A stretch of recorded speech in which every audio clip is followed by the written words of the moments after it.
The U.S. attempts to dissuade China from putting pressure on Taiwan. The brutal Russian invasion of Ukraine has given the world a tragic reminder of both the pitiless destructiveness of war as well as the existential and unpredictable danger posed by powerful authoritarian states, particularly those dominated by megalomaniacal strongman leaders. Today, the focus is on Ukraine's heroic struggle to defend and recover its territory and its democratic way of life. But at some time in the coming years, the arena of conflict over the future of democracy could shift to the Indo-Pacific if the People's Republic of China, PRC, does what its communist leaders have long threatened to do: use force to compel Taiwan, which it has always regarded as a renegade province, to reunify with the motherland. Hello and welcome back to the channel. If you're new here, this is N.D.P News, where every day we dive deep into current international affairs. China's need to take military action against Taiwan remains uncertain, as they wait for an opportune moment to reunify with the island, with Taiwan's presidential election set for January 2024.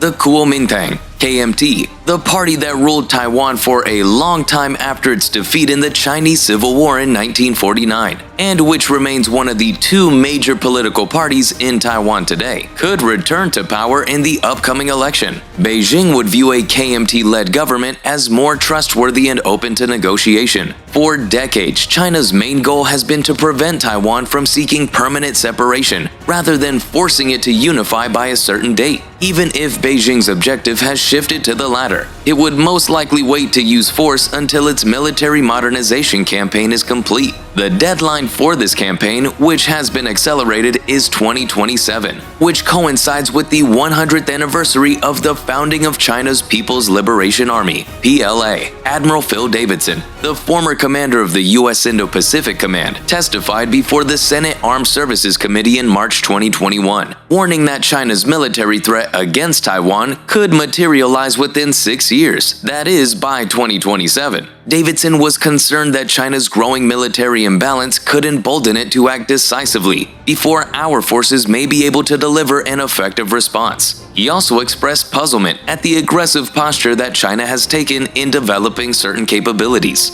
Although the timing and likelihood of Chinese military action remain uncertain, its military capabilities and capacity continue to grow significantly. By 2027 or the end of this decade, China will possess a formidable modernized military force, including a more professional and tech-savvy officer corps, more naval ships than the U.S., and a larger and more potent and precise nuclear arsenal than it currently has, including hypersonic weapons that the U.S. does not possess.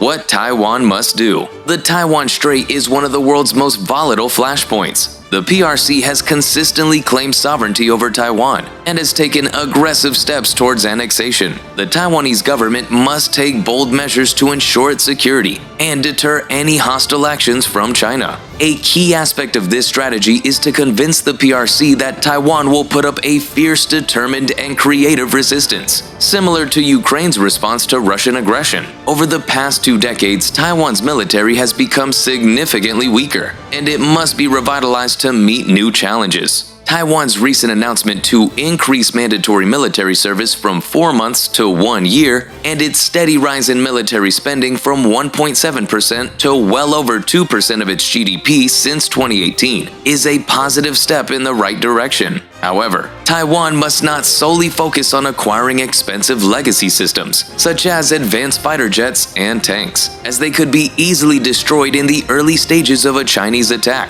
Instead, Taiwan must adopt a porcupine strategy, which emphasizes asymmetric warfare and builds on the overall defense concept introduced by retired Admiral Li Shimin. This strategy advocates investing in small, mobile, affordable, and resilient anti-air and anti-ship systems that can withstand initial strikes and effectively resist airborne or amphibious invasion. If Taiwan can rapidly build this type of swarming, distributed, stealthy, fast, and easily maintainable arsenal, it will make it too costly and risky for China to undertake an amphibious invasion. Taiwan must therefore shift more of its defense spending to the purchase of many small, lethal, mobile weapon systems, particularly Harpoon missiles, Stinger portable air defense missiles, ships to lay advanced mines, and missile corvettes. These small, lethal, and mobile weapon systems, including Javelin anti-tank missiles and the High Mobility Artillery Rocket System, HIMARS, have made a significant difference to Ukraine's defense against Russia's invasion.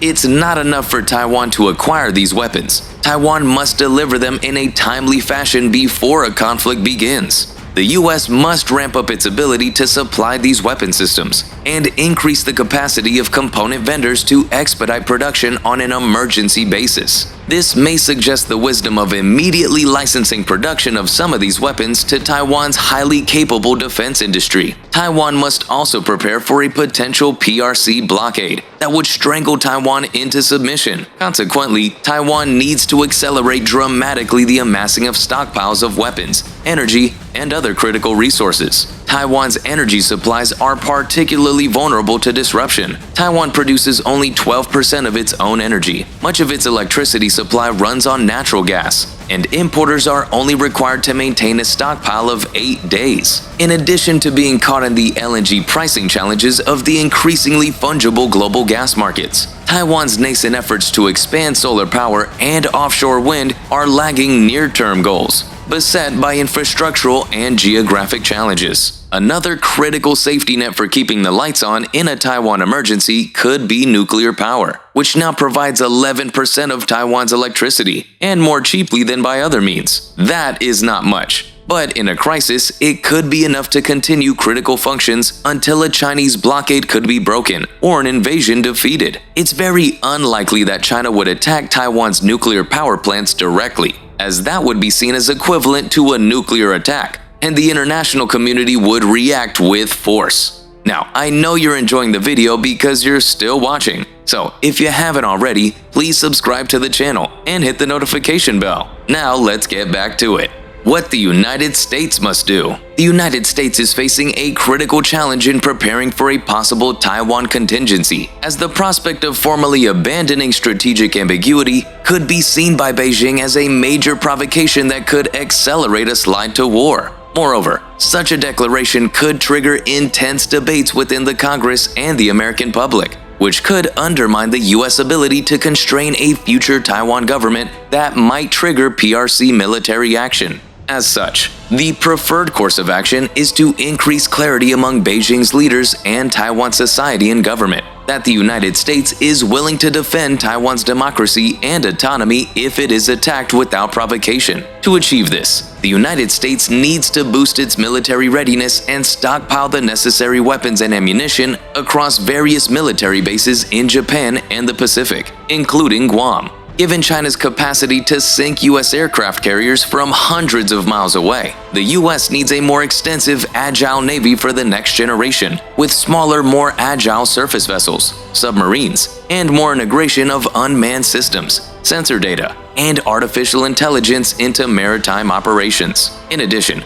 the United States must significantly enhance its long-range strike capabilities and counter those of the PLA by procuring and upgrading anti-ship missiles, long-range anti-ship cruise missiles, advanced mines, drones, and stingers. Hardening air bases in Japan and Guam and dispersing assets over a broader range of bases will also be crucial. Is the defense of Taiwan's democracy a vital interest of the United States? The potential consequences of China gaining control over Taiwan are multifaceted and far-reaching. From a geopolitical standpoint, China's absorption of Taiwan would signify a major shift in the balance of power in East Asia. This would represent a significant blow to America's ability to secure freedom and prevent authoritarian hegemony in the region. The strategic importance of Taiwan cannot be overstated, as it serves a crucial military platform from which China could project power northward towards Japan's Senkaku Islands, southward towards the Philippines, and to the southeast, asserting its geopolitical and military dominance over the Pacific Island states. Should China succeed in controlling Taiwan, it would control the sea lanes through which up to a third of global trade passes. This would grant Beijing significant leverage over the economies of the United States, Europe, and Japan. Additionally,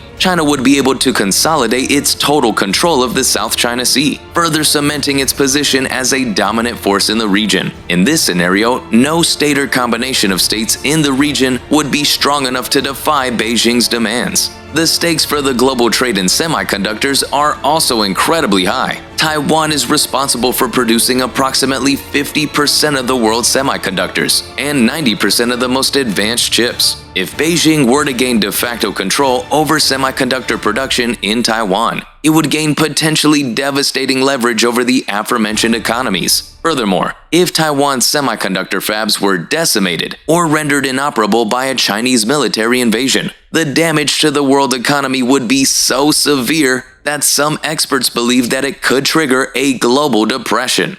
But what do you think about the possibility of a Chinese invasion of Taiwan in 2027? We would love to hear your thoughts in the comment section below, and we invite you to suggest specific events that you would like us to cover in future videos. Please feel free to check out our channel's other videos for more engaging content. Thanks for watching, and we'll see you next time.